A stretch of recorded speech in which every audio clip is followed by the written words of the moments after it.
Lyca மற்றும் red giant movies தயாரிப்பில் பிரம்மாண்ட இயக்குநர் சங்கர் இயக்கத்தில் உலகநாயகன் கமல்ஹாசன் நடித்த இந்தியன் 2 உங்கள் அபிமான திரையரங்குகளில்.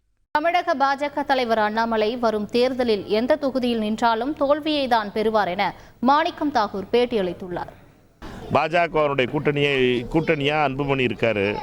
இப்போ ஜனநாயக என்ன அர்த்தம் எனக்கு புரியல. என்ன தேர்தல் ஆணையம் என்பது மோடி அவர்களும் அமித்ஷா அவர்களும் சொல்கின்ற பேச்சை கேட்பதற்கு ஆணையமாக மாறி பல நாட்கள் ஆகிவிட்டன.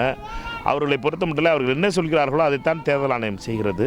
அதனால் அன்புமணி அவர்களுக்கு எந்த பிரச்சனை இருந்தாலும் சரி அமித்ஷாவிடம் சென்று சொல்ல வேண்டுமே ஒழிய இங்கு புலம்புவதால் பிரச்சனை தீரப்போவதில்லை. விக்கிரவாண்டியிலே மக்கள் தெளிவான தீர்ப்பளித்திருக்கிறார்கள். அவர்களுக்கு தோல்வி கிடைத்திருக்கிறது. எம்ஜிஆரையும் ஜெயலலிதாவுடைய ஆதரவு பெற்றதாகலாம் பிரச்சாரம் செய்து அப்படியும் இவர்களுக்கு வாக்களிக்கவில்லை மக்கள் என்பது மிக தெளிவாக தெரிந்திருக்கிறது.